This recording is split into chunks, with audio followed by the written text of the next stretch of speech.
Ladies and gentlemen, welcome to the studio this evening for our pumpkin challenge. It is the day before Halloween. I think this is the perfect time to do a pumpkin. So, you see the pumpkin face, I guess the jack-o'-lantern face on there. I put that face on this pumpkin, and then I had to put a hat on it just because I wanted to do something a little different. I hope you guys don't mind that. Excuse me. Okay, a couple of things to get out of the way before we get going. The paper I have feels like, well, I know it's Arches paper. I'm trying to figure out, I don't know, it doesn't feel like 140 pound, but I know it's Arches paper. The brushes I'm going to start with are my golden maple brush, quill mop brushes. I very much like these. Down below, if you see these and you want to give these a try, there's a link down below and a code. You can get a set of these on your own. They'll come in, 2, 4, and 6. 3 brushes in the set. 2, 4, and 6 are the sizes. My paints over here on the right-hand side are my M. Graham paints that I very much adore and that I've been using for a long, long time. And with that, I think it's time to jump right in.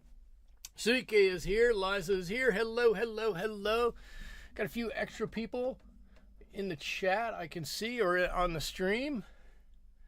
Feel free to speak up and say hello. I love to talk to people. I'm going to start with a light wash over top of this. A light color, right? I want to keep it in the orange family-ish, but not necessarily too orangey. And I'm just going to go over the whole thing. Let's see. Liza says we had our trick-or-treat on Saturday. Interesting. We had a citywide trick-or-treat on Saturday. But I think you can still go door to door tomorrow. I think so. Actually, I say that, I'm really not exactly sure. I'm expecting that we'll get a few visitors tomorrow, maybe some ghosts or goblins or something else.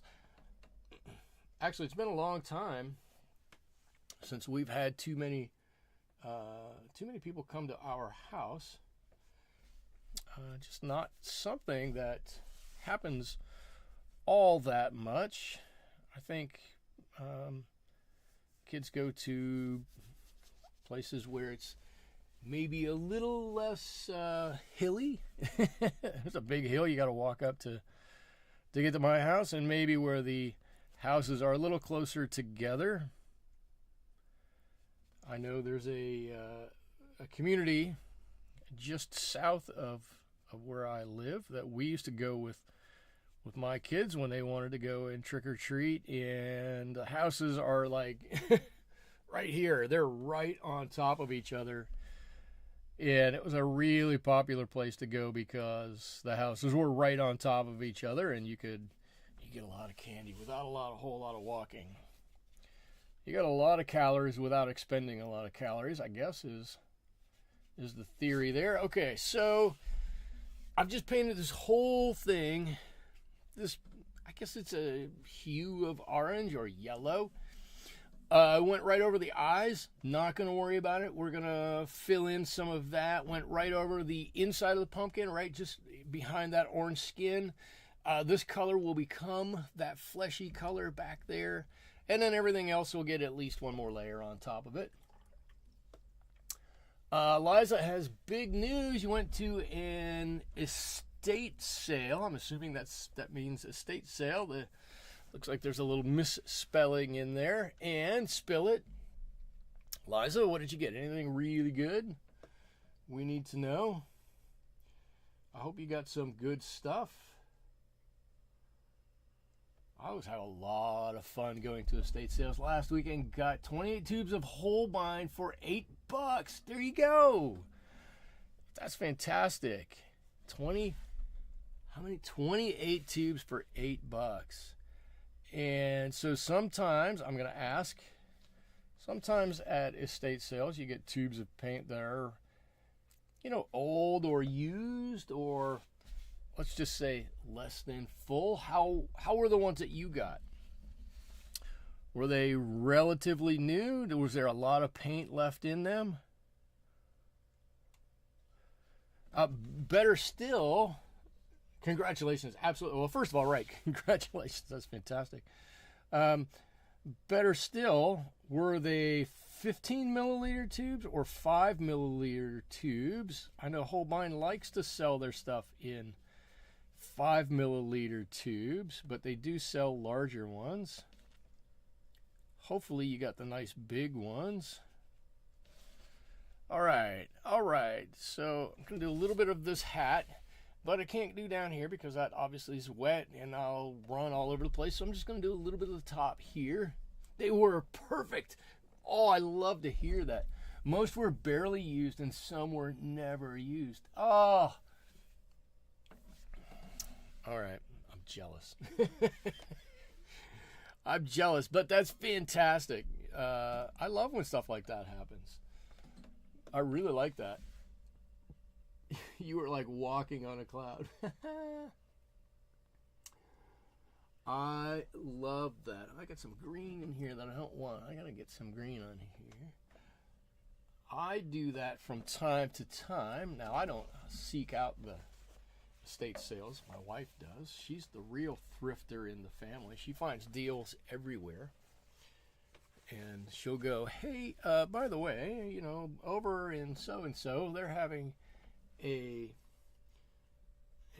estate sale, and the former resident was an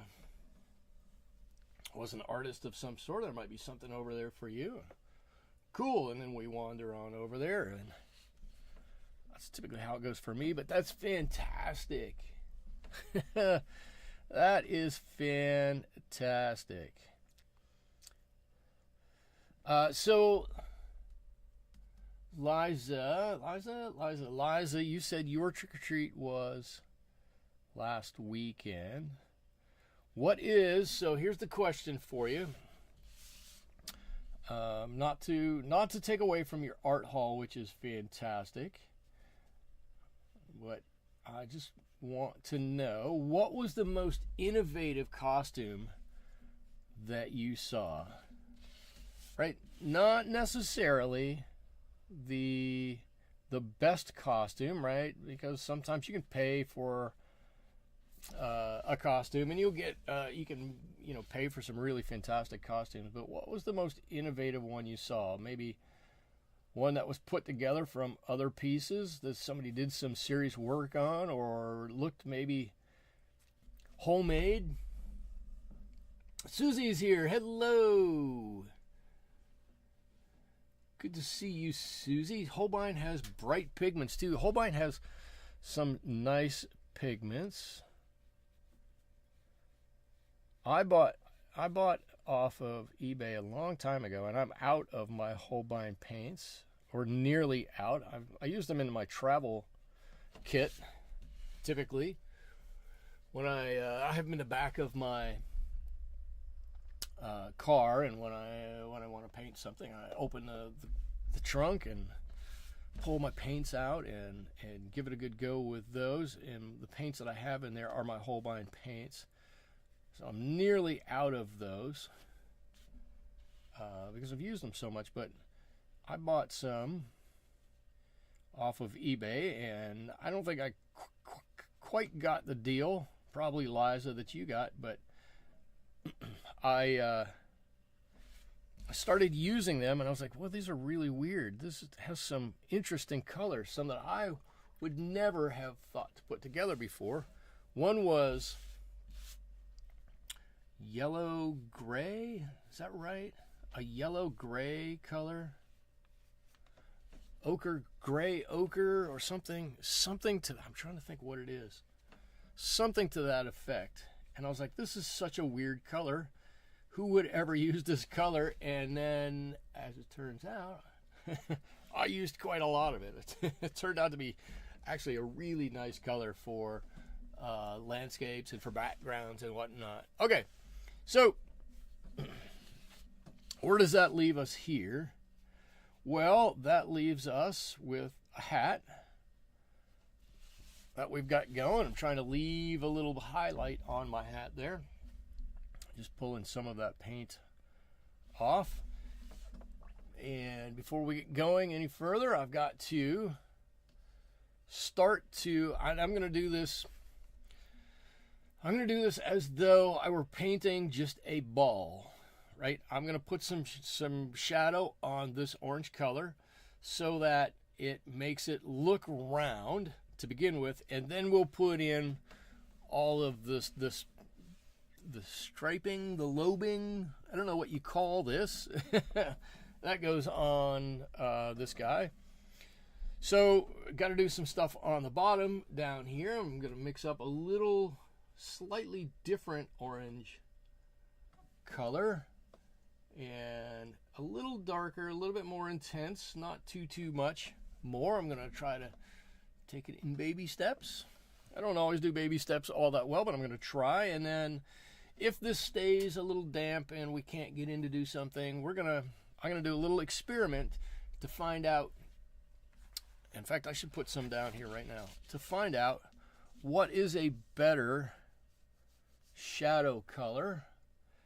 And we can take bets and we can talk about it. This is just the back side of a sheet of old paper. So if we get something on here that's good or bad, it's totally fine either way. It'll work for what we want to do with it. But we're going to find out what the best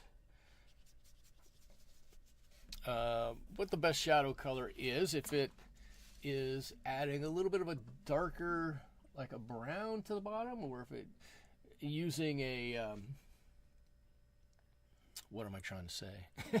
What am I trying to say? Using a complementary color makes a better shadow on a pumpkin. So we're just gonna play with some oranges and browns and purples to figure that out. Let's see. I've been feeding squirrels raw pumpkins and nuts. Okay, so do they like raw pumpkins? I mean, I guess they like fruits and vegetables, right? I would never have thought to feed squirrels raw pumpkins. Liza, how did you come up with raw pumpkins to feed squirrels? I need to know. I need to know. How and why and when did you come up with that? Oh, this brush holds so much paint, so much water. Look at this. Actually, before they gobble it up. Squirrels like anything vegetable-ish, vegetable matter-ish. Okay, I totally can believe it. I just wouldn't have thought to do it necessarily. That's so interesting, though.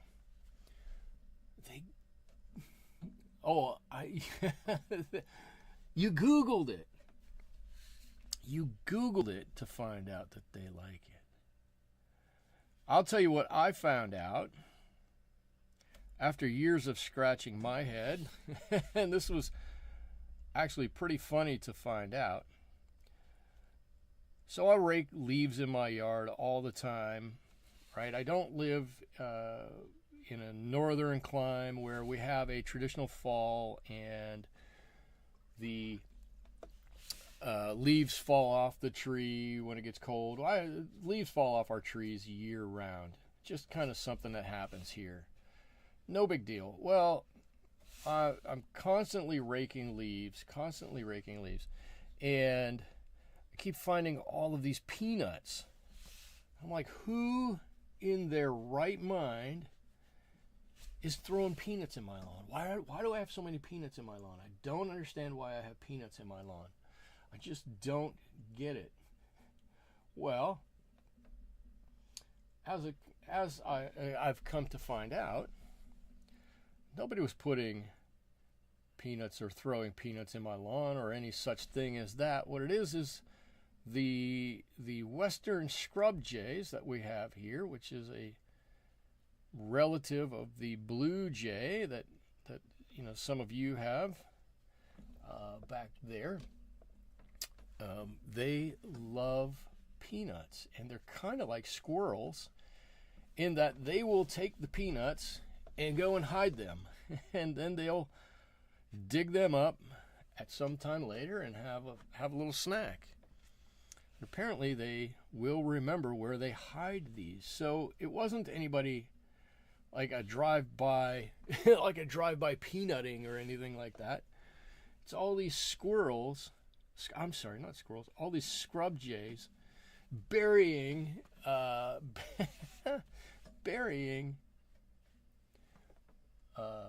peanuts in my yard. So now I just give them peanuts. I actually walk outside when I go to feed the other birds. I walk outside and I shake a handful of peanuts like this, and they can hear it, and they'll come over and they'll start squawking and yelling, and they'll grab those peanuts and go hide them somewhere in the yard. I watched one day. Poor guy. He was hiding them right in my backyard. So he hid him in the backyard, and I walked over and I undug him up. Walked over and put him back in the bird feeder, and he came back and pulled him out of there again and went and hit him again. Well, I say your lawn has a lot of nuts hidden in it. They're so funny when they cover them up. Their little arms working. Mine, the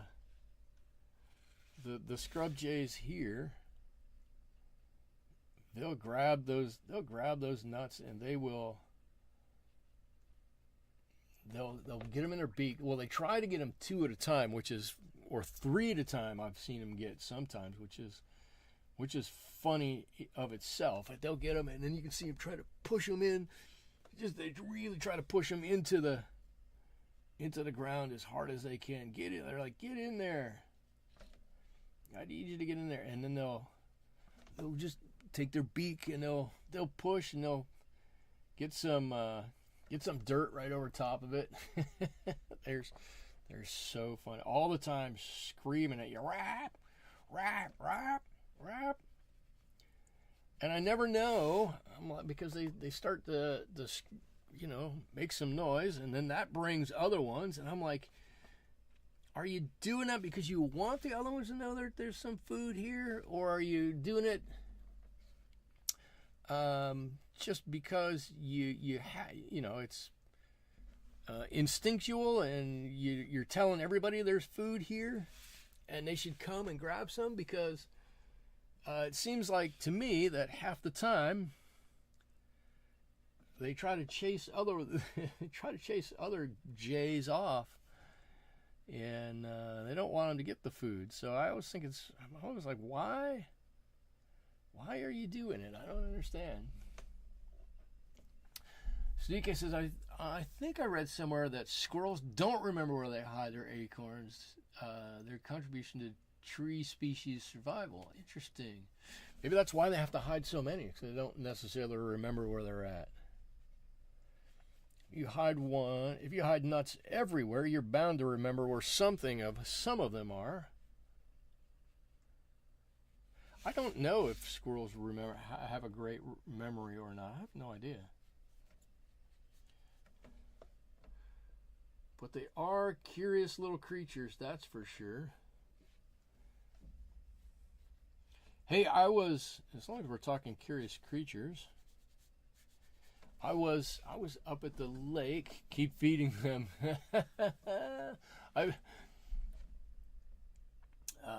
They are very smart. They are very smart.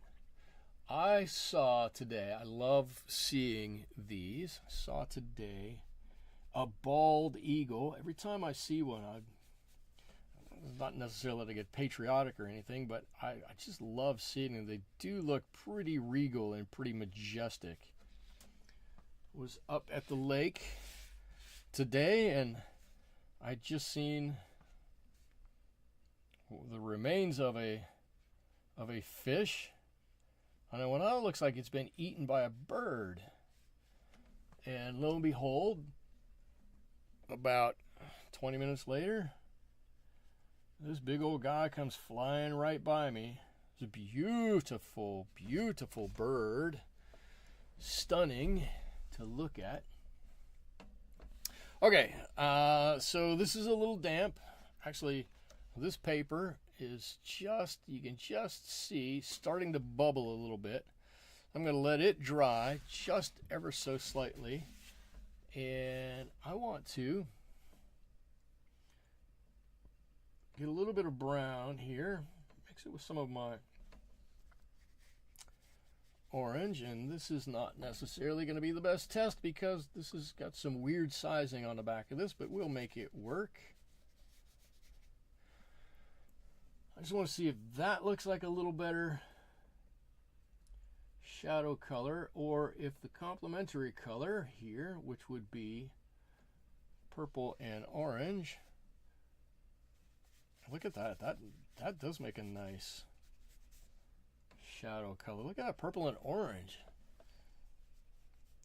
Keeps a little bit in that red family too. Look at that. That is, well, they say, right? If you should use a complement. That looks pretty nice, I think. So this one just looks dark. This is orange and sepia, maybe a little bit of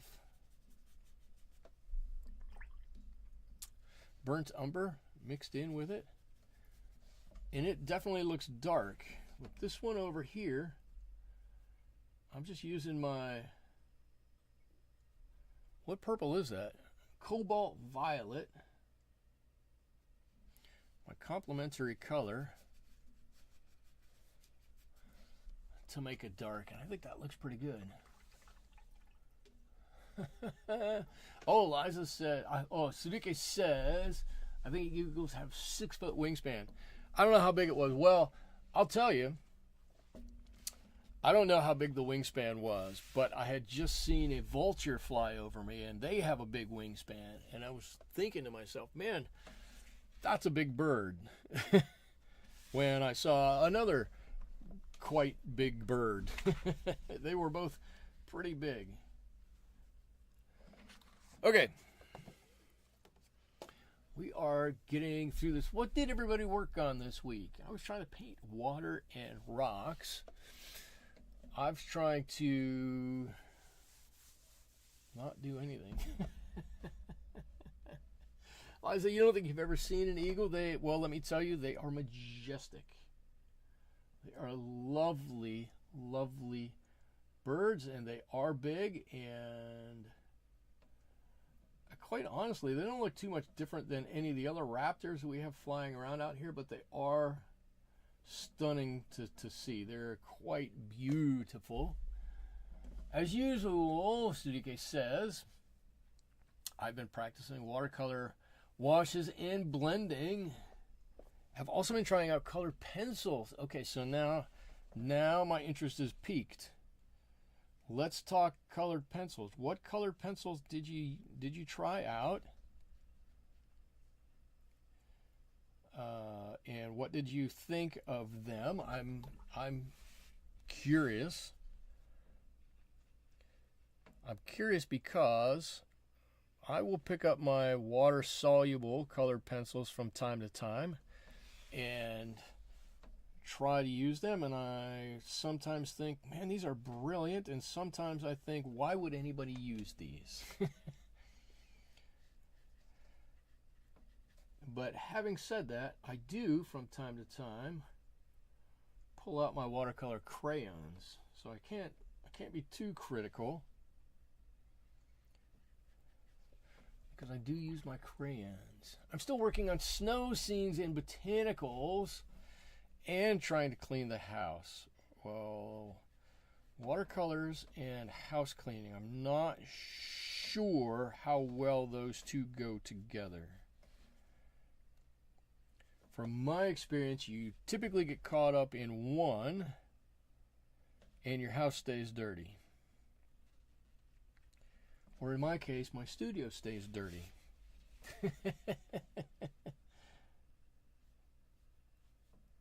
Which it is now, which I'm trying to clean. Actually, I should say, I should let you guys in on a little behind the scenes. I'm thinking about flipping my whole studio so that I'm facing 180 degrees different from where I'm facing now.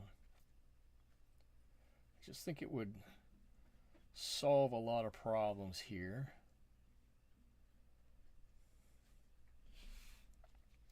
I don't know exactly if it would solve any problems or how many it would solve, but I just think it would solve a few that I'm having in here.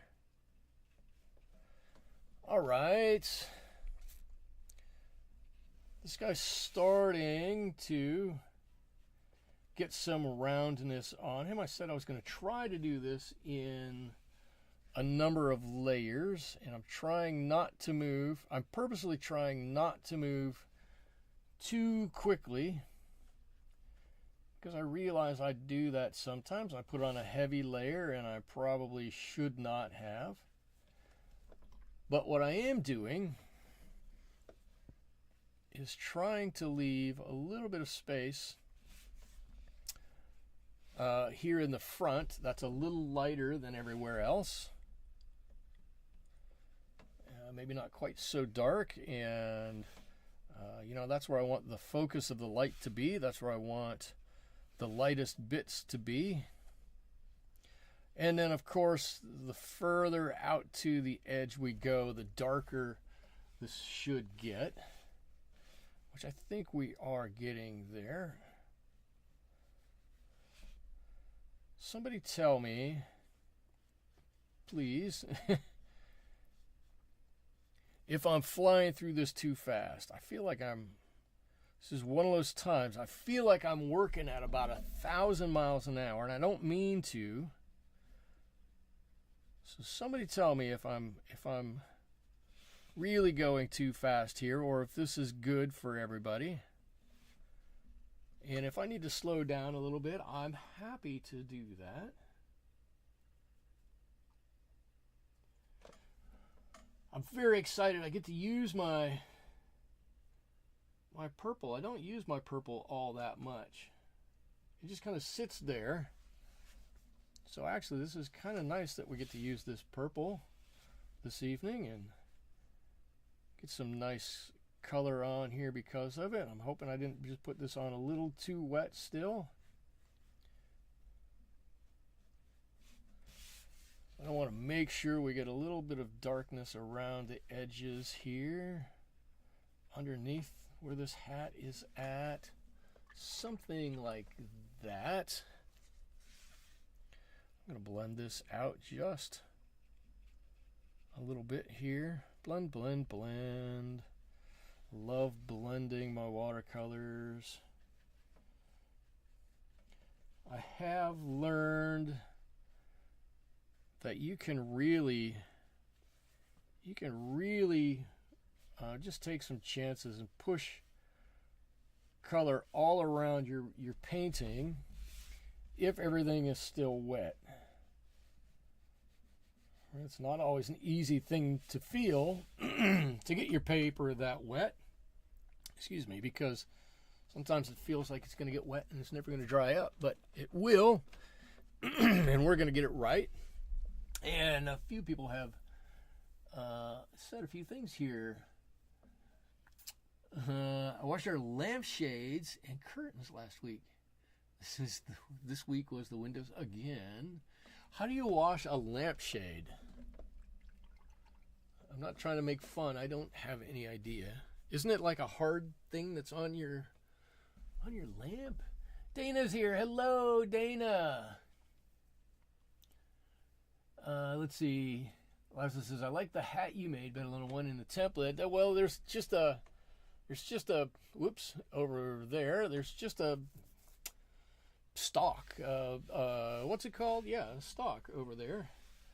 I wanted to have a little bit more fun than that. Do something a little bit more exciting than just that. So, that's the hat. It's going to turn out really nicely. Got a couple little bends in it right there, see? We're going to have some fun with this hat, and we can actually add a little bit of dark on this side too. This will help with our roundness of this hat. Something like this.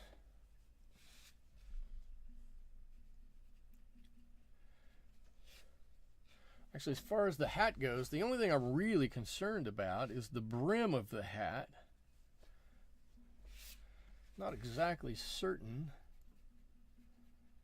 how we're going to paint that brim to make it look, I'm going to put this in air quotes, to make it look right.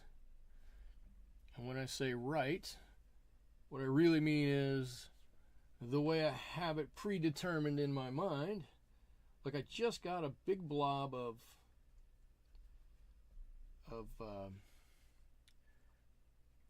guar gum right there.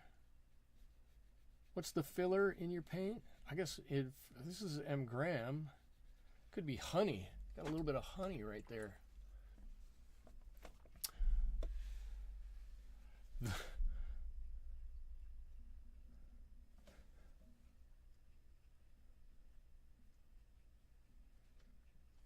Come on, color.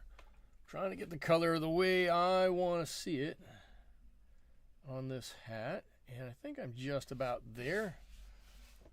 I think that hat has a little bit of life to it. We might need a little bit more. We're definitely need a little bit more color on here in a few places. That's okay. One of those places is going to be right back here. I can tell you that.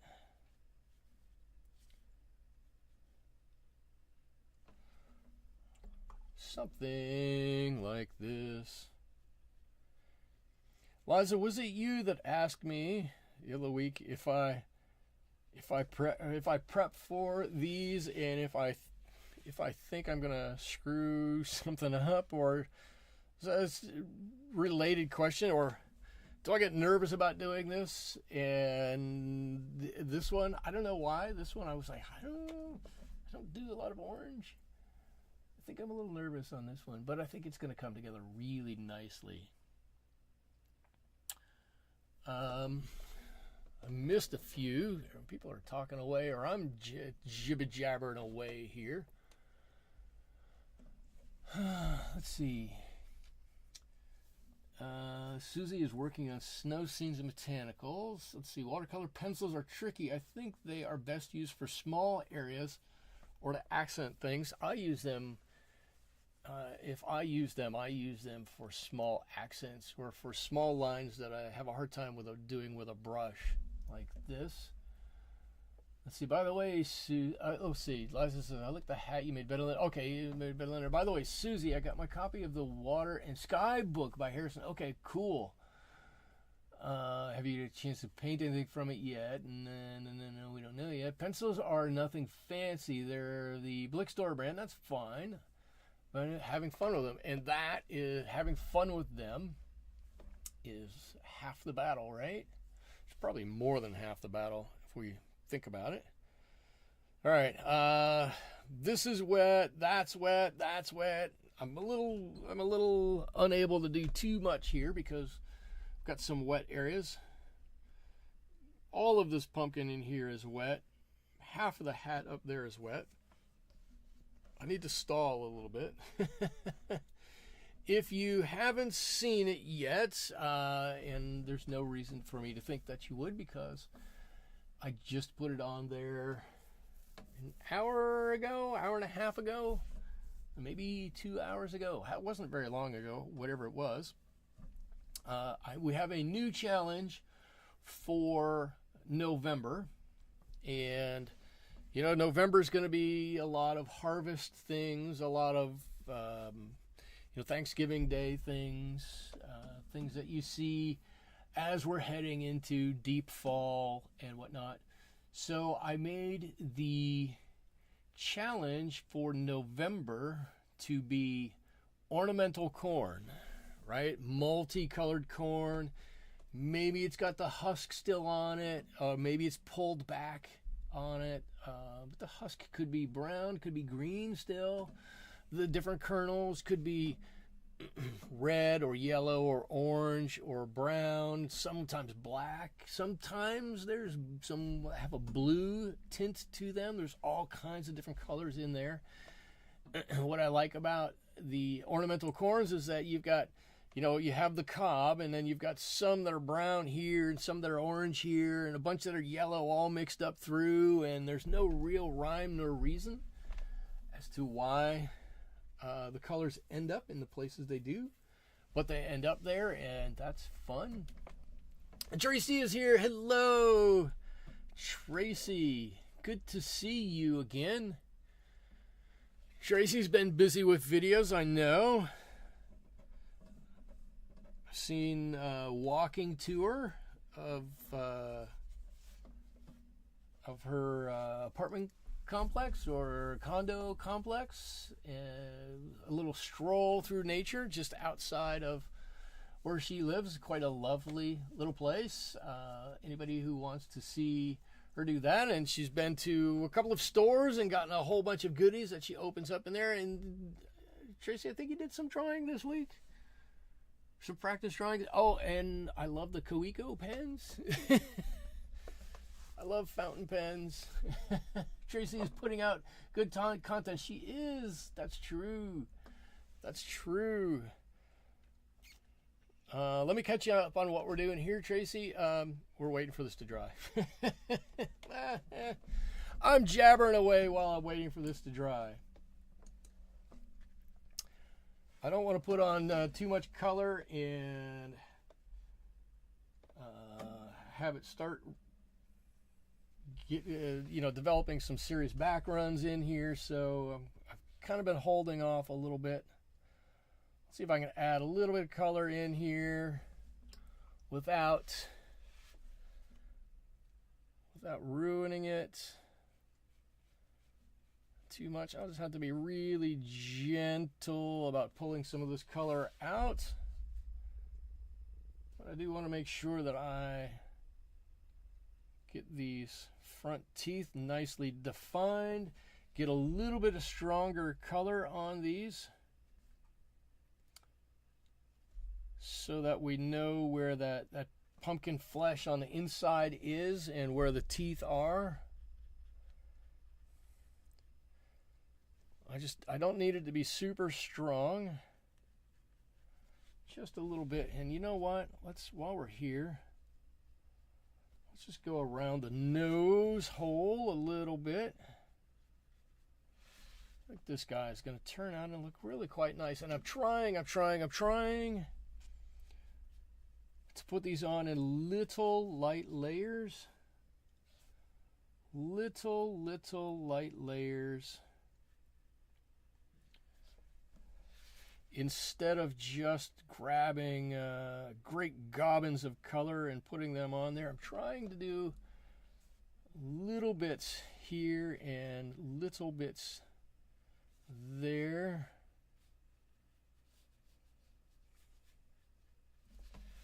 How does that look? Ooh, it's starting to look a little sinister. It's getting there.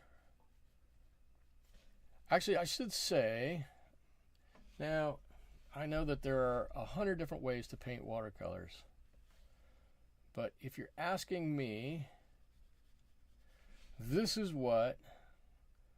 something that everybody should be comfortable doing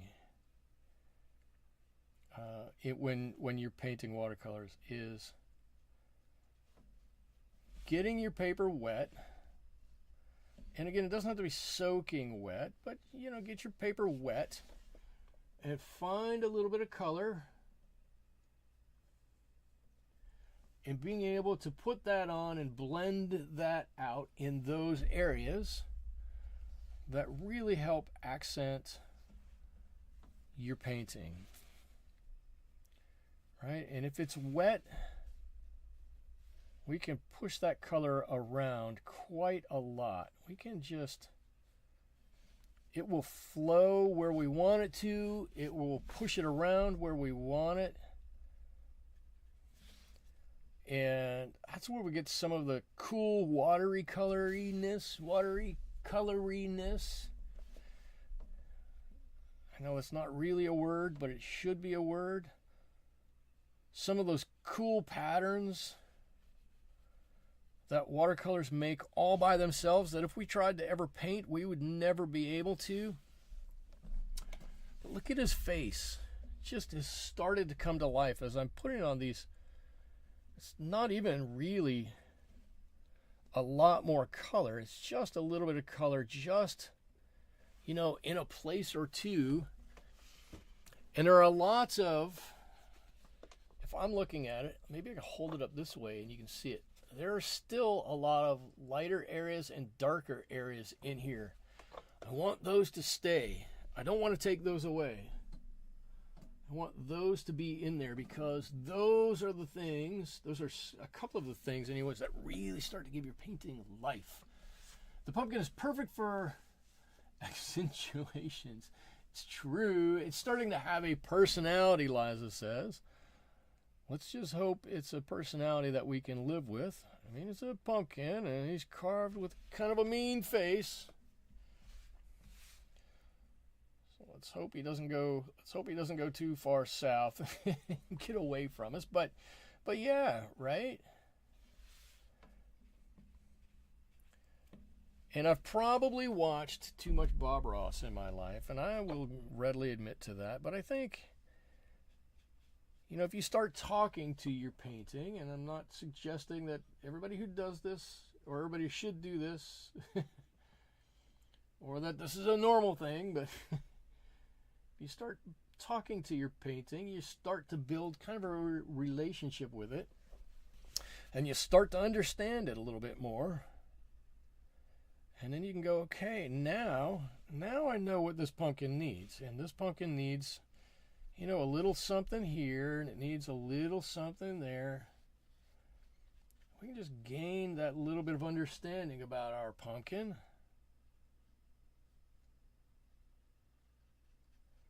A little bit darker down here on the bottom because maybe it doesn't get quite so much light.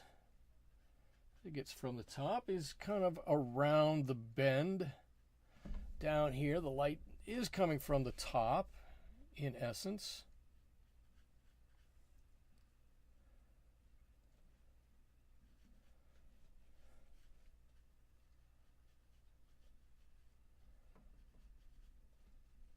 Okay, now I had that little bit of, I don't know, I grayed it down a little bit. And I think that glaze of orange, or that layer of orange, however you want to say it, right on the top, really popped him out of here, right? Really popped him out of here. I think our pumpkin, in general, is looking pretty good. I think our next step is to let this guy dry all the way, and then start putting in the grooves in between the lobes, the different areas. Are they called lobes? I don't know what they're called. On this pumpkin to get him some lines. And while we're waiting for that, we can do some more work on the hat here. Let's see. I think to have a channel with content is much braver than I could ever be. As a watcher, I enjoy the bravery. Yeah, when you start out, for sure. And Tracy, you can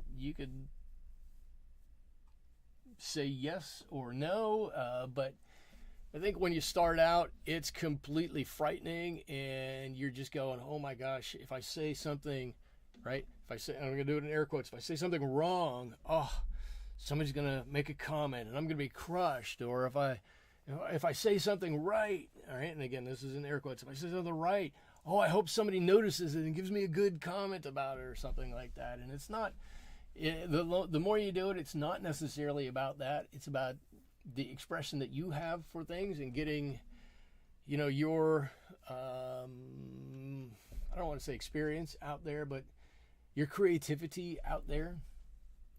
And you'll accept and deal with everything else. And sometimes there's some really good things, and sometimes there's some really bad things along with it, but that's part of it. Let's see. Playing with the color pencils is helping build my patience with light touch and blending. Oh, there you go. I never thought about it like that. I guess, yeah, because you're going over light to build up something that's a lot darker. Yeah, I can see that. Let's see. Cheap Joe's and Blick both have catalogs for the asking. Yeah, that's true. There's never too much Bob Ross. There is never too much Bob Ross. So I grew up, and I was not allowed to watch much television growing up. Like most kids, I tried to cheat and watch some other things, and one of the ways I could cheat was to watch TV after school, but before my parents got home. And I grew up in a very rural area, and I grew up in the 70s and 80s, and we didn't have cable. I'm not even sure cable was available in my area. I know that I had some friends who had a satellite dish. Yes, I'm talking that giant one that was like 4 feet across that you had to build a concrete pad in your yard to put up there. So I had a friend who had one of those, so they always had something on their TV, but I wasn't allowed to watch a whole lot. So one of the things I would do is watch when I got home from school before my parents got home. Well, we only got a couple of channels, and there wasn't a whole lot that I wanted to watch at the time. But one of the channels we did get was a public channel. What's it called? Yeah, it's a public channel, right? Public broadcast. Somebody help me out. What are they called? Anyways, public TV, and so I would watch that, and typically the only show that was on when I would get home and had the time was Bob Ross, and so I snuck, actually, quite a bit of Bob Ross television into my life. Mom, I don't think that's anything groundbreaking at this point if you're watching this in replay, because we've had so many talks about Bob Ross. But PBS, there you go. There you go. PBS, Public Broadcasting System. Yes, that's exactly what it was. And by the way, hello, Natalie. Thank you for jumping in and helping me out with that. Everybody else, who else said it? Sudike, thank you. So that was... Bob was a big part of my upbringing, even though nobody was supposed to know about it. Let's see. When I was into photography, I'm going back a little bit. Sarika says, when I was into photography, I got catalogs from B&H Photography out of New York. It was more fun going to the store when I visited my sister in New York. Yeah. There was a Starving Artist store not far from me. I don't know what this Starving Artist store is, but that sounds cool. Liza says, I'm glad we evolved from those monstrous dishes. They were huge. Huge. One of my favorite memories, and this is gonna date myself here for sure. And you all can laugh at me if you want, and that's fine. I'm okay with it. I remember I was much younger. We all gathered at my friend Dave's house. He's the one who had the satellite dish. We all gathered at Dave's house to watch WrestleMania on satellite dish because he could get it. None of us could get WrestleMania. And so that was a big thing for us. There were like 20 of us kids over at his house watching WrestleMania. And it was glorious. As I remember, as happened quite a bit, there was a bit of wind and, the station came in and out a little bit. And we had to survive through some staticky times, but that's fine. It was so much fun. Just doing simple things like that. Say we survived through some staticky times. I know that I grew up in this giant farmhouse, and our first TV that I remember getting was a black and white TV, 17 inches, 17 inches, no remote. We had to get up and change the channel ourselves. And my mother, bless her heart, my mother bought some pillows specifically for my brother and I so we could sit on the floor and watch TV when we would have a movie night or whatever it was. And that way, she could sit on the sofa, Dad could sit on his lazy chair. Uh-oh, we're talking Minolta cameras. I don't like Minoltas. The X700.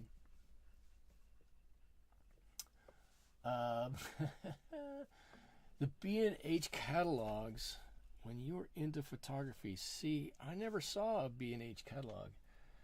But I do have my favorite Nikon camera right over here. The X800, all manual settings. Yes, everything was manual. I got 20. Oh, and Liza's got to tell her story. She got 28 tubes of Holbein watercolor paint for $8. $8. Oh, that's a steal. That's a steal.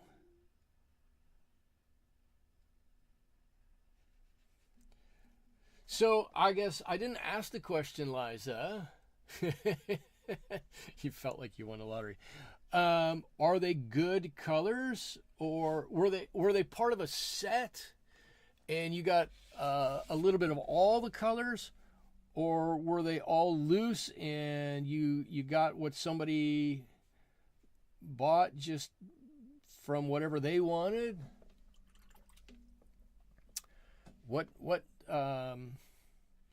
inquiring minds want to know? Because I don't think I remember to ask that before. There we go. He's got a hat on now. A squeal of a deal. Natalie, you had a darkroom in the old coal bin in your basement with all your dad's old developing equipment. Wow. Susie says TV used to be fun. Yeah, TV did. There's some good stuff on TV. I really got to hunt and peck for it. CK, my dad gave me my first camera, a Yashica. Oh my God, I remember Yashica cameras. Oh, actually, I should do this. Can you guys hear me? I didn't even pull my microphone over. Once he saw I was serious, he gave me my first my first Nikon SLR. Been a Nikon gal ever since. Yes. Where's mine? Mine's right. I should go grab mine. You guys want to see mine? I'll grab it. It's right over here.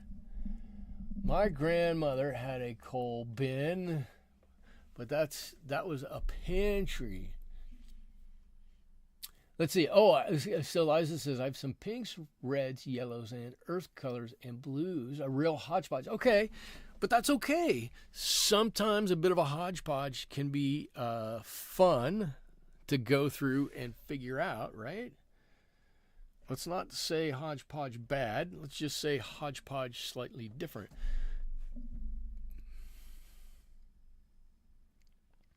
When I first moved to Sudike says, when I first moved to Chicago, I developed film in a bathroom. Fortunately, I didn't rig the pipes. My father bought a whole darkroom setup about the time I graduated high school. He was living in a tiny one room, I guess a bachelor apartment, living in there, and he had one closet, and he dedicated the closet to it, and had to rig up a drain in the darkroom to dump his chemicals, so it went out of the darkroom and into his kitchen sink and out the drain. I guess you probably wouldn't do that nowadays. I probably shouldn't say anything about it. But that's what we did. That's what we did. Right on down the drain.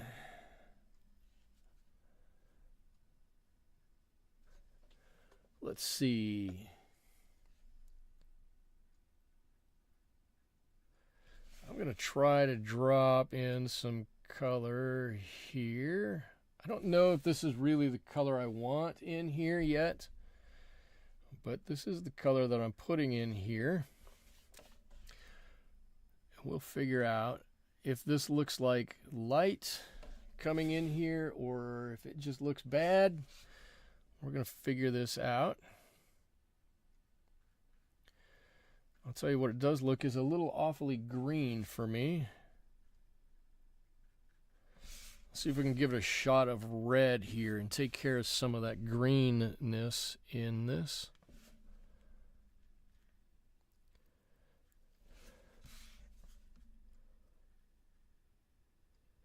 Might make it look a little extra evil here.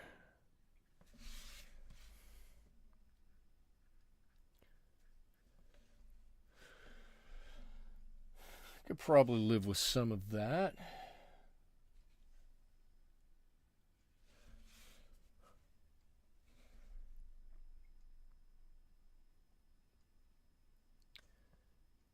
Some of this color.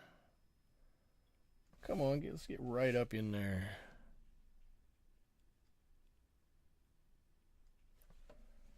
And more of this ochre red color.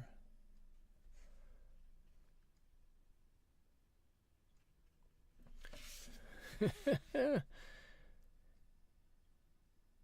gonna have bloodshot eyes like he's not Halloween, he's been out on a bender.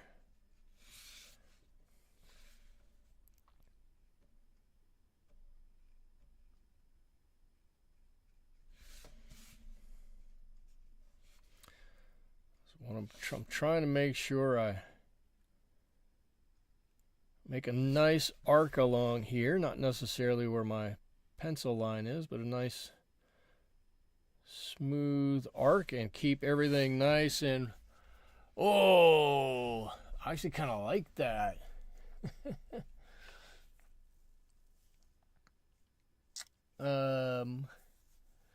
Let's see, Susie, I just find it to be mindless. I would rather learn things like I do here. TV can be a bit mindless, for sure.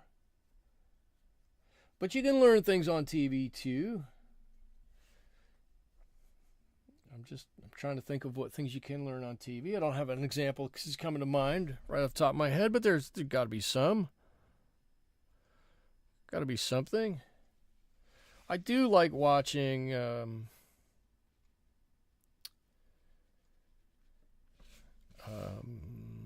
cooking show, baking shows. One of my favorite shows is the Great British Baking Show. I love to watch the Great British Baking Show. I think it's fantastic.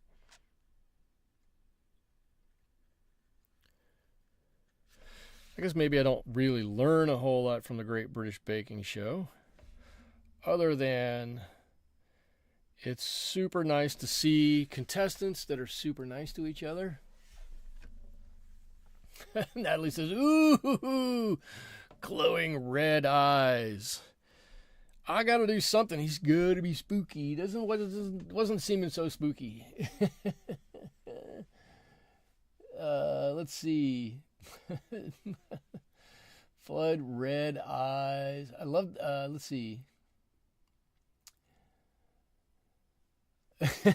Natalie says, you loved developing film and manipulating photos, but once you had kids, you couldn't spend all your time away from the kids to do that. Well, why not? Natalie, you like YouTube, so you can pick and choose what you want to learn. I totally get that. My newest thing, it's not that new. You all know I've told you many times I've retaken up fishing after a many-year hiatus, and I didn't necessarily think that there'd be hundreds of channels that would teach me how to fish.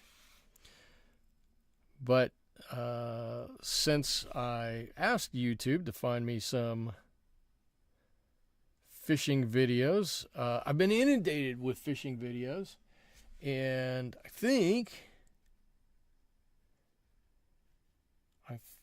in the short amount of time I've been watching them, I've probably gotten to be a pretty good fisherman. I try to watch them. Not that this is anything necessarily for a watercolor painting demonstration or channel, but I watch 3 or 4 or 5 different channels kind of regularly, and I try to stay away from what they show that's different, because they all talk about different things, and focus on what they all say that's the same, and then utilize that information for my fishing. And I have to say,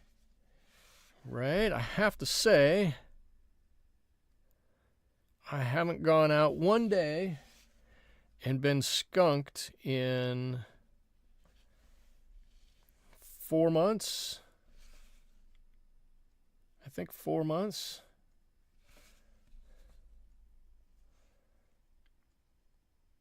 Haven't been skunked once.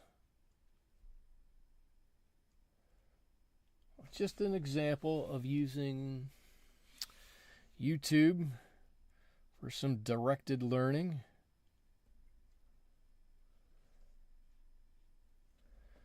Ooh, look at this guy.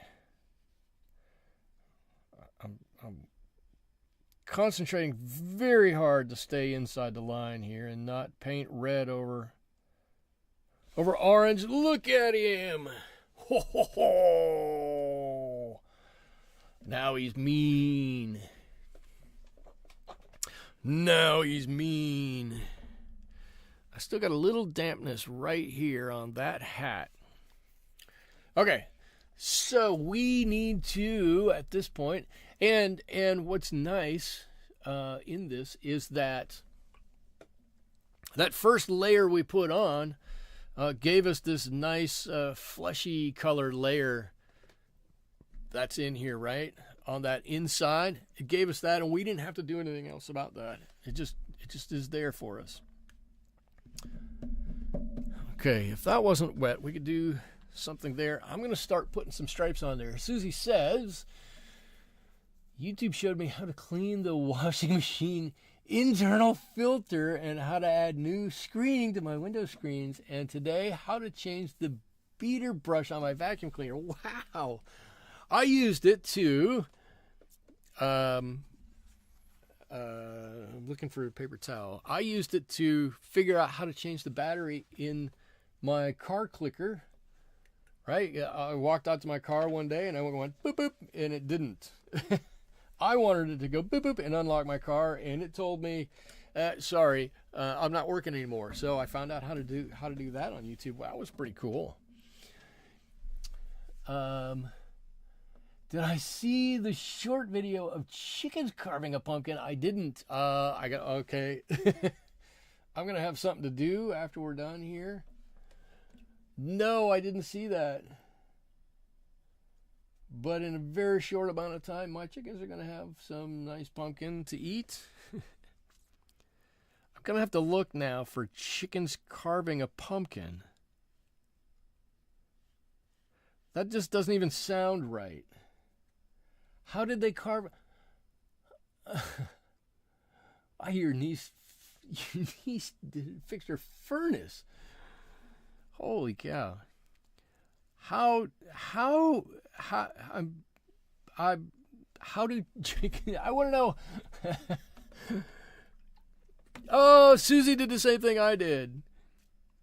Had to learn how to change your car clicker on YouTube. And it worked like a champ. First try.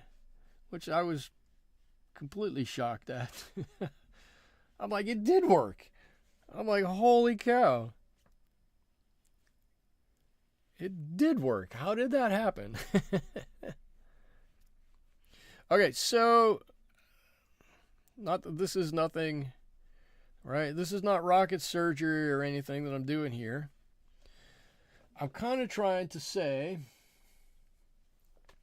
there's more light coming from the front of this pumpkin than there is from the back of this pumpkin. And what I want to do is find where the grooves are, paint the groove, and everything to the outside of that. Okay, if that makes sense. Everything to the outside to the next groove. Right, so we'll have a little bit of a hard edge on some of this, and we can take some of that off. Especially as we get down to the bottom, we might want to take some of that hard edge off. Or when we get right up to the top, we might want to take some of this hard edge off. Right, this area up underneath the hat here. I want to take some of that off.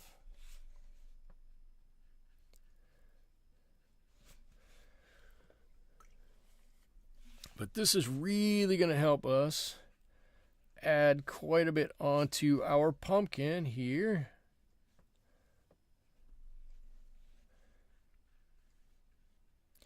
And it's a relatively easy way. There we go.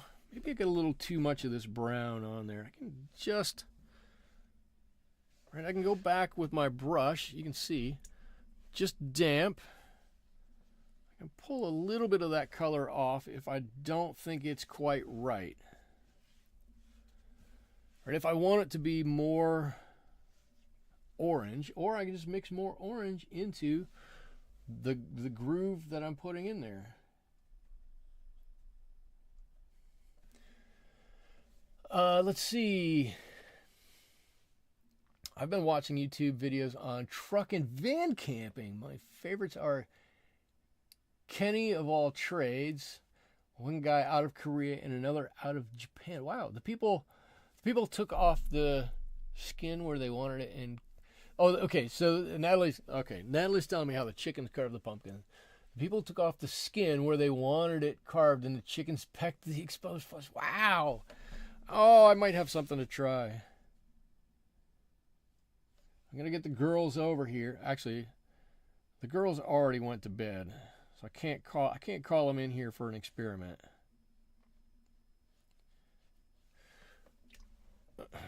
They go to bed early. Of course, they get up early.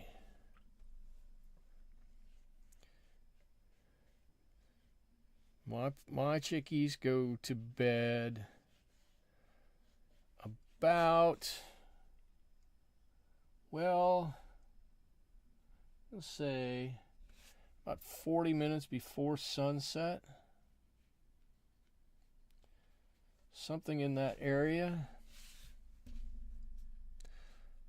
That's just, and they just walk themselves in, put themselves to sleep, and they're all done with it.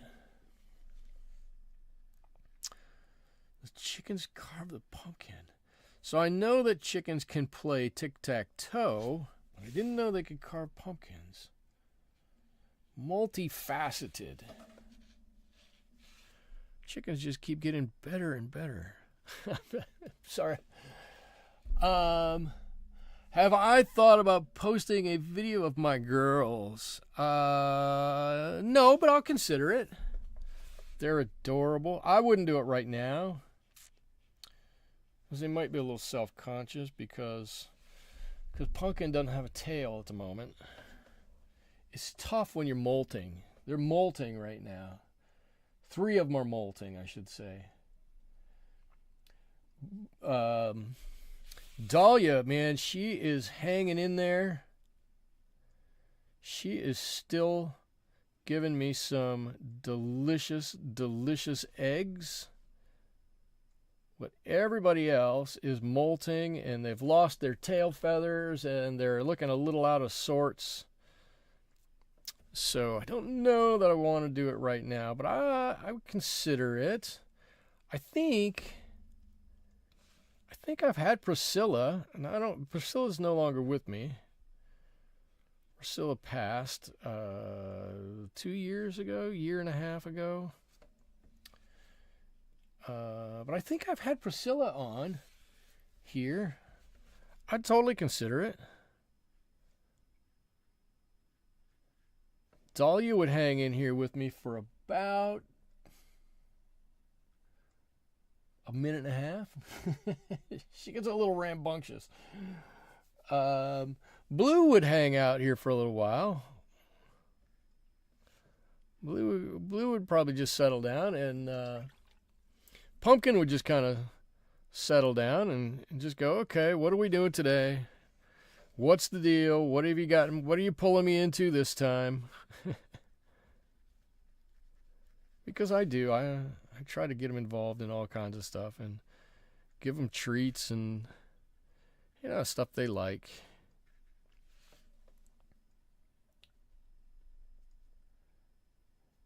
It's a good idea, though.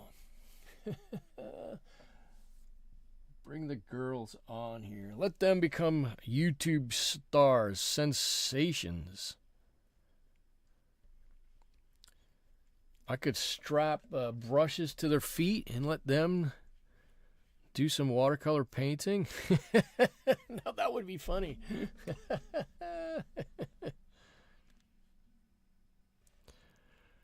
The incredible painting chickens. That would be hysterical. Would be hysterical.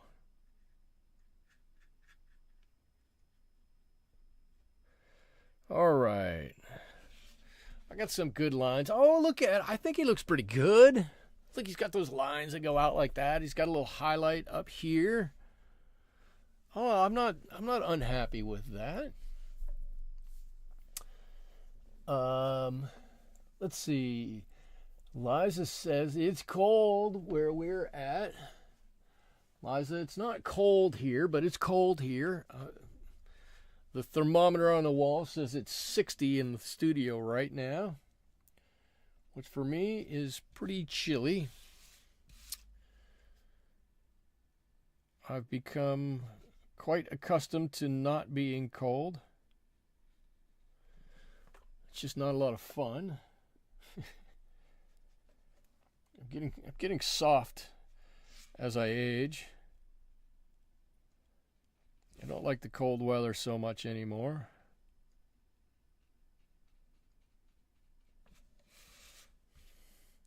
Let's see, this is a mixture of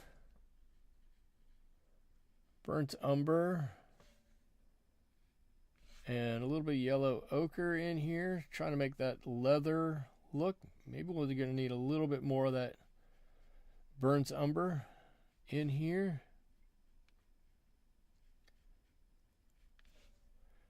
And on the inside of here too, we got plenty of paint here.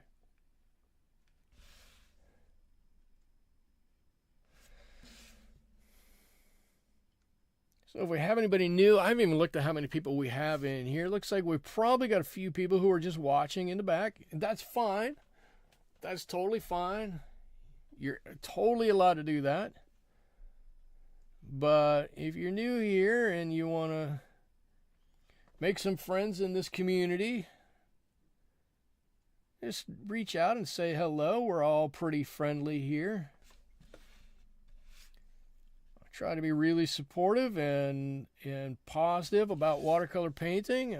I'm happy to answer any questions you might have about watercolor painting, about my watercolor painting, about paint, pigment, paper, anything else with a P I could throw in there? Positivity. I don't know. Anything that you might want to talk about. I'm happy to talk about my journey. I'm happy to talk about my style. Happy to talk about all kinds of things for anybody who's here for the first time or the second time and you want to say hello or anything like that. Okay, so now my wife was giving me a hard time about floating objects. And so I don't want to make this float. But I was thinking about this earlier, and we can put... Hey, we're the Michaels Maniacs. I like it. I was thinking about this earlier and got a couple of options that we can do. We can put a dark background behind the whole thing, right? Blue, maybe even darker way out around here.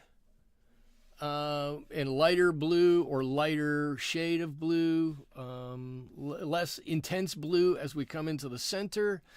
So this remains the center focus, and then something really dark down here for it to set upon.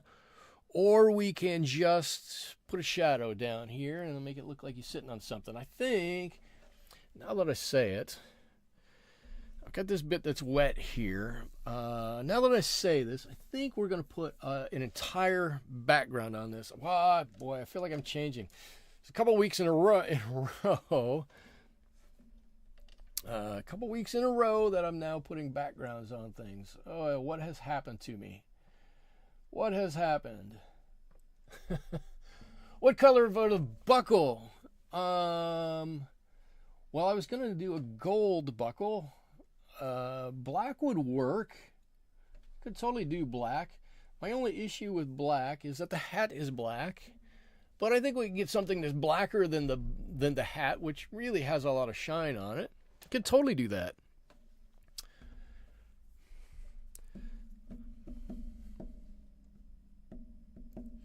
Could totally do that.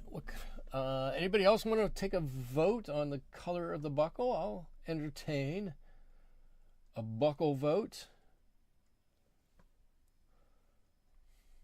A black buckle. Now,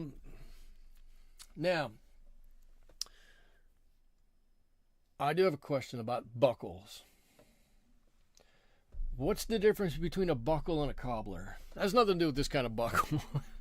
What's the difference between... It's not a trivia question. I don't know the answer. I'm asking if anybody knows the answer. I'm sure somebody knows the answer. I don't know the answer.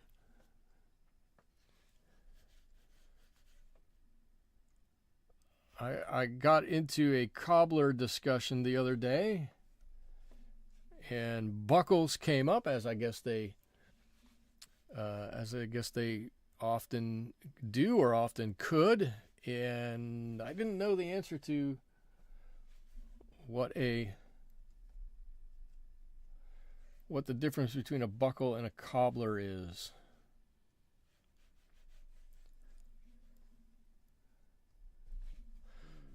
So if anybody could help me out with that, that'd be awesome. I'll put a little bit of orange in some of this. Maybe there's a little bit of shadow in here. Something, I don't know, something like that. He's sitting down here on the bottom. A black buckle. A black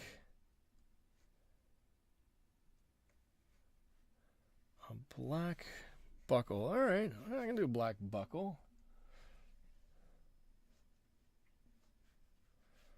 A black buckle, you say?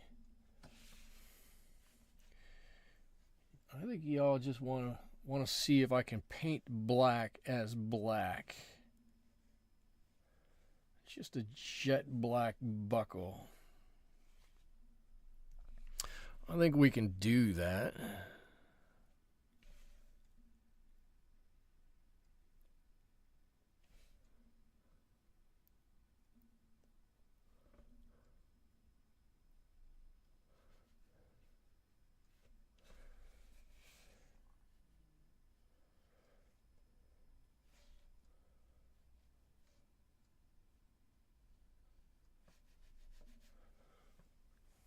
Come on, I don't want this side to dry. I'm going to keep the paint flowing uphill here. Any other buckle colors? According to Google, a buckle is cake-like a coffee cake, whereas cobblers are more of a pie. Okay. All right. The buckle is more cake and a cobbler is more pie. So I would have I don't know that I would have said a cobbler is pie like, but I get it. I think that's right. Now that you say it and now that I hear it, that sounds exactly right. I'm just not sure I would have said it right off the top. But I think that's right, and a buckle is more of a cake. Interesting. All right, we're going to have a quick poll. Who likes a cobbler and who likes a buckle better? Let's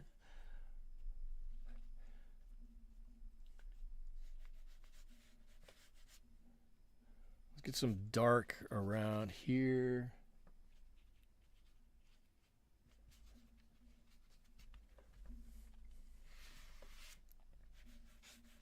Told you I was going to make it a little darker around there.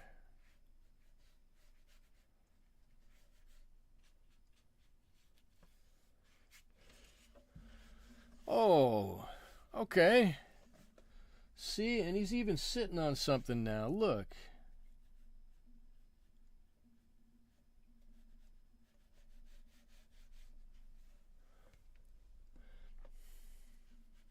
A buckle. I love them all, but I don't eat wheat, oats, or sugar. Holy cow. Wait, that's 90% of what Americans eat. That's most of what we eat. Holy cow. All right, a black buckle for the buckle voters.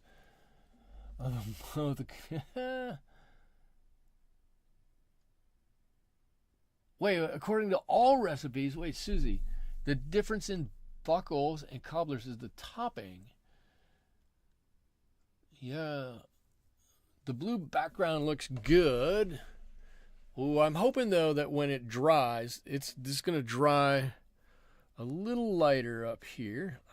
There's a little bit of extra paint here I want to get out. I'm hoping it's going to dry a little lighter up here, and I hope I just didn't screw that up. And I like the little dark that's around here. It should help to make it stand out a little bit. And so let's see if we can get just I'm going to get even a smaller brush. This is a size 4, little tiny brush here. Go right into my black. And right into my black.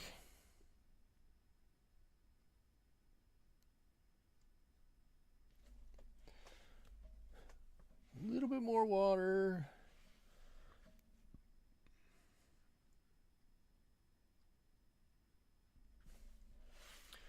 I'm going to do the inside first,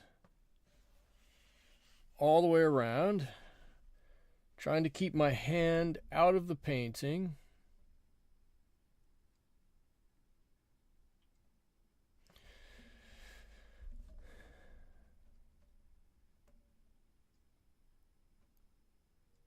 And now the outside.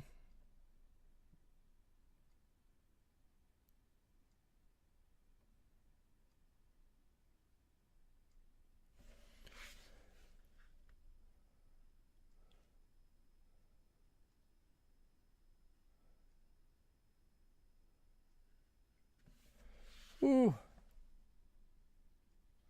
Okay, the outside.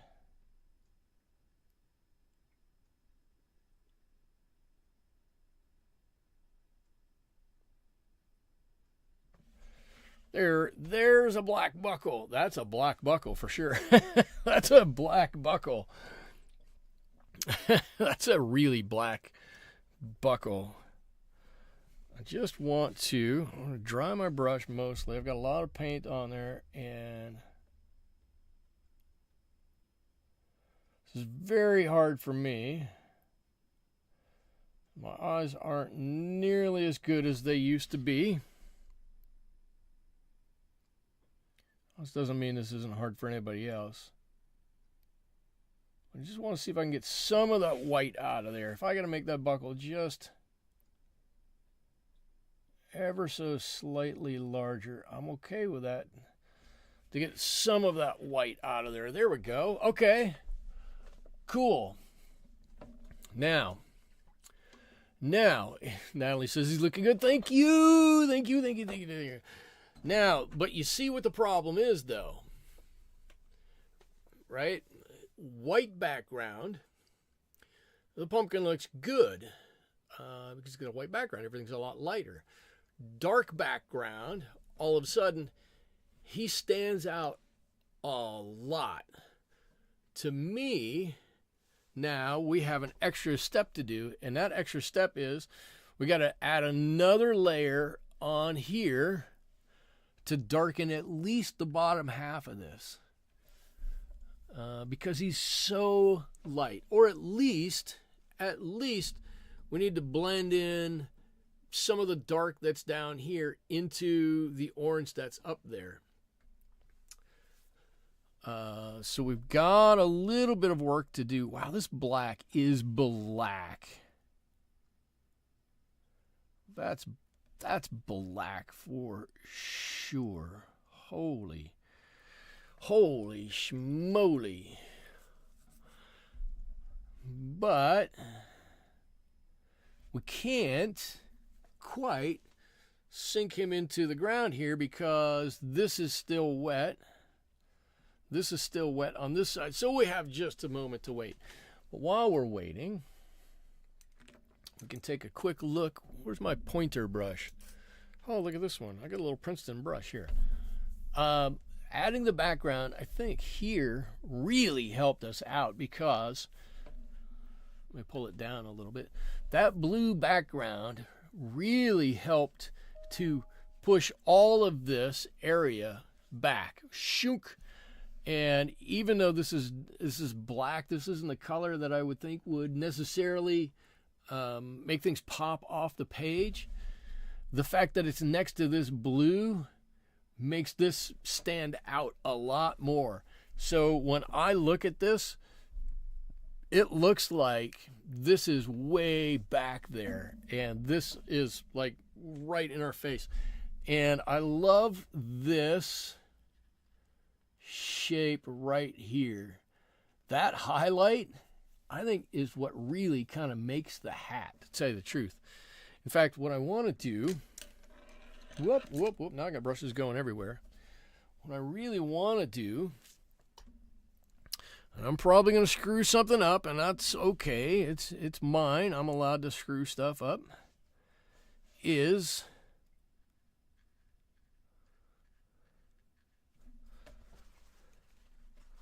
pull off a little bit of color right in through here, and let's give a little bit of highlight to the bottom of this hat there, and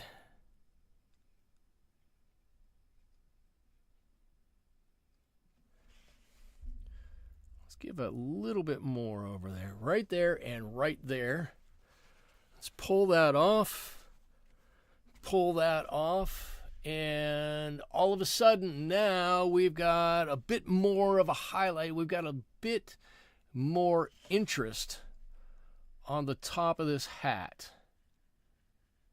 Actually, I'm gonna push this even a little bit further, and I'm gonna take off just a little bit more there.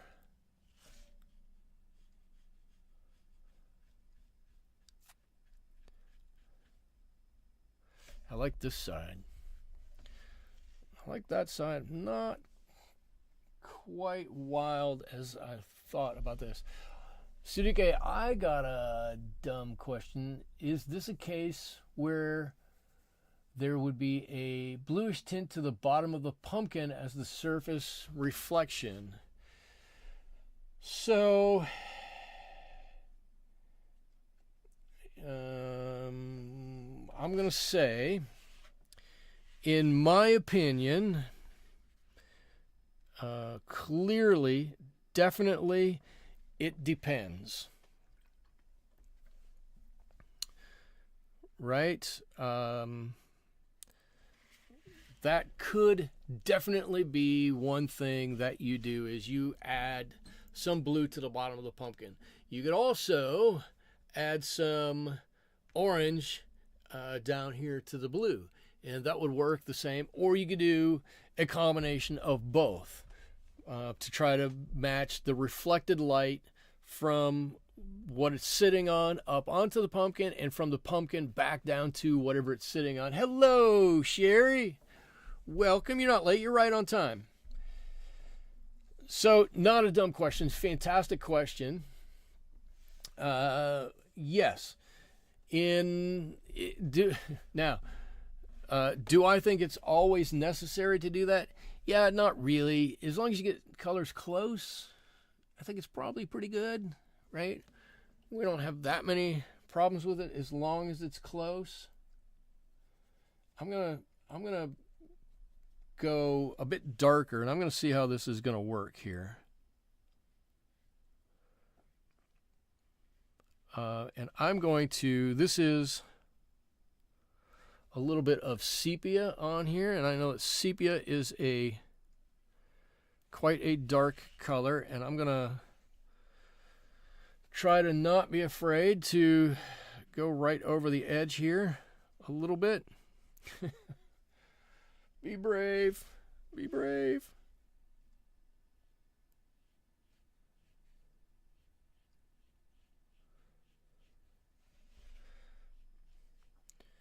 Right, and if I go over that edge a little bit, at this point we should still be able to see the pumpkin, and we should be able to see the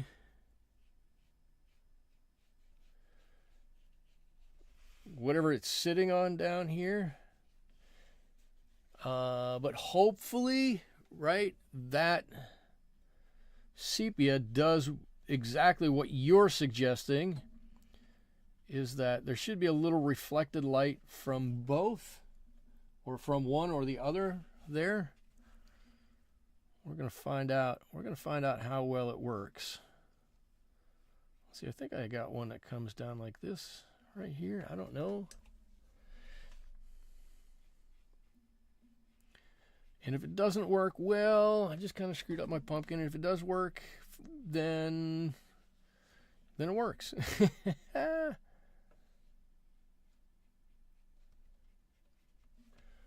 And that's kind of the magic of it, right?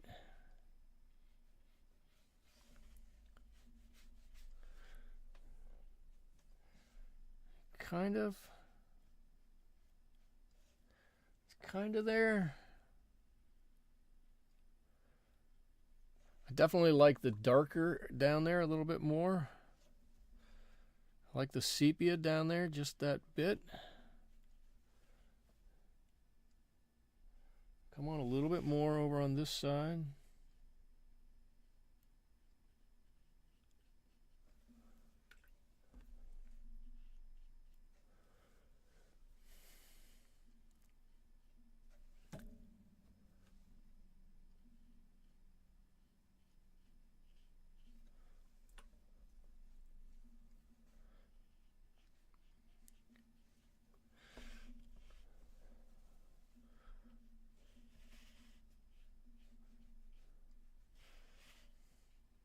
This is where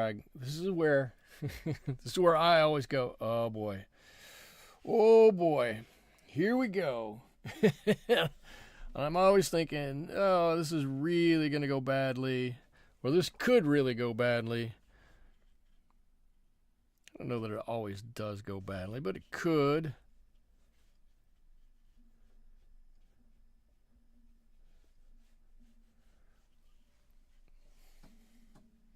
I think that's a little sharp. I think that little bit's a bit sharp.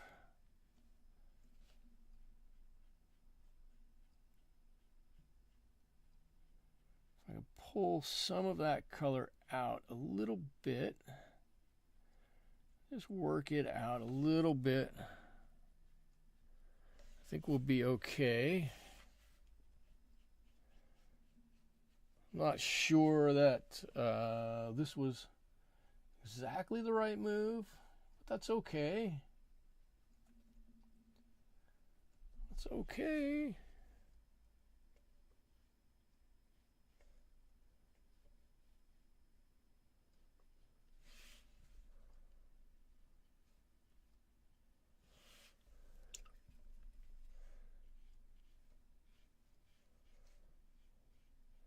I have kind of lost some of that beautiful orange color, but that's okay. Not every pumpkin is super orange.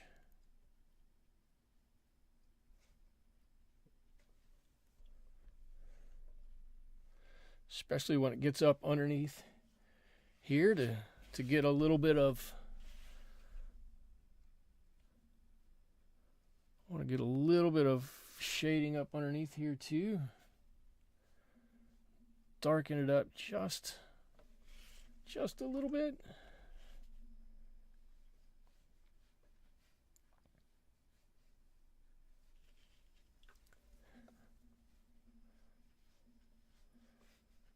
Actually, I think it's helping us out. Look, I think it's working.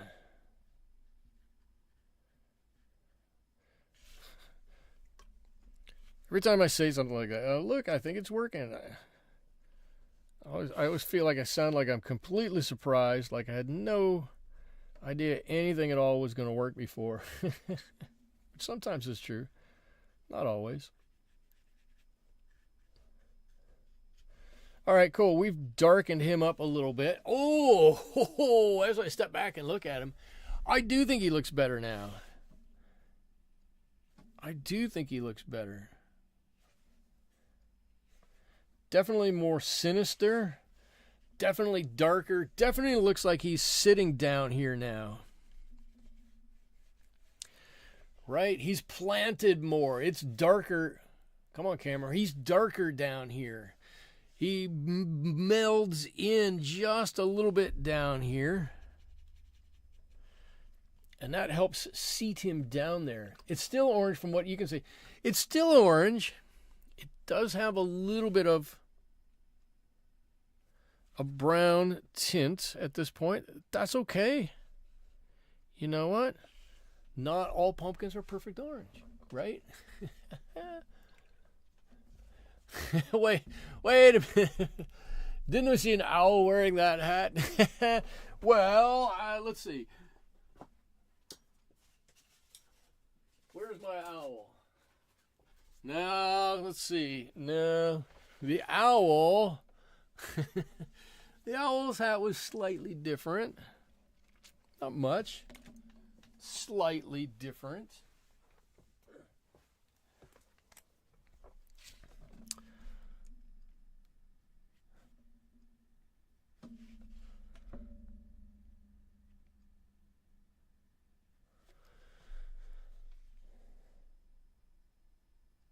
There's a few highlights on that buckle there to make it stand out a little bit. I don't know. I think we're getting pretty close to it. I don't even know if I can sign my name on here. I guess I can. Okay. I think that's about what I'm going to do. Actually, I have to say, I'm glad I put the background on there, and I'm glad I put the extra layer down here. That really does help seat it in there. Now on to turkeys and ornaments. Turkeys and ornaments, oh my gosh. All right, let me get through let me get through this before we start planning everything else. I just want to say that this was the October challenge. How could you not end up the October challenge with a pumpkin, right?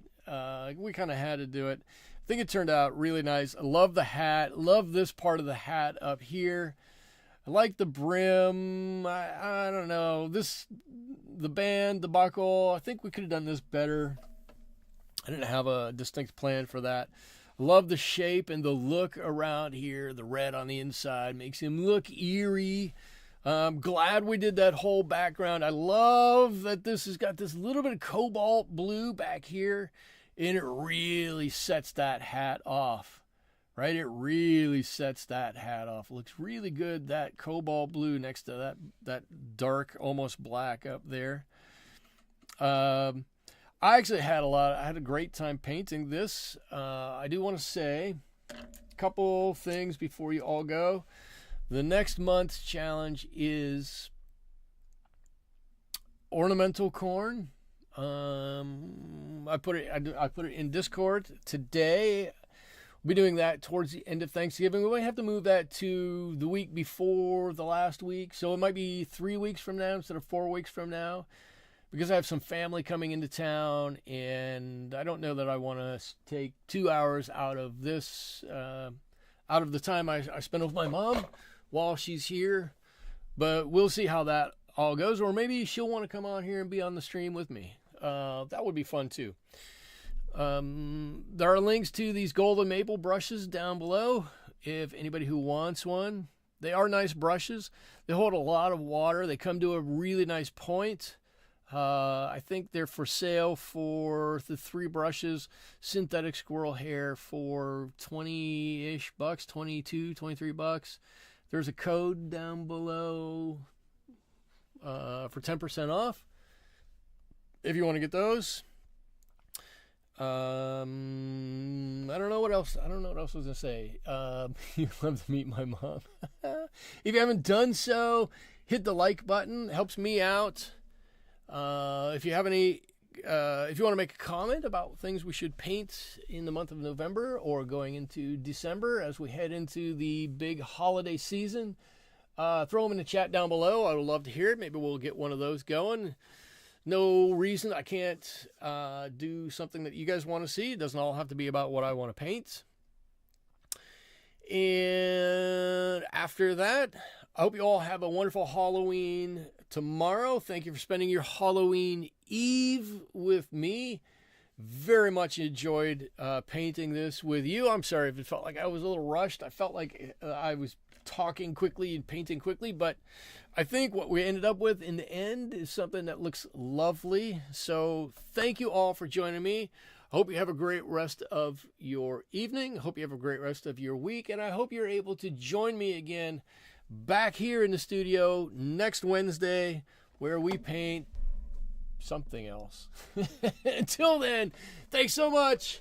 Bye-bye.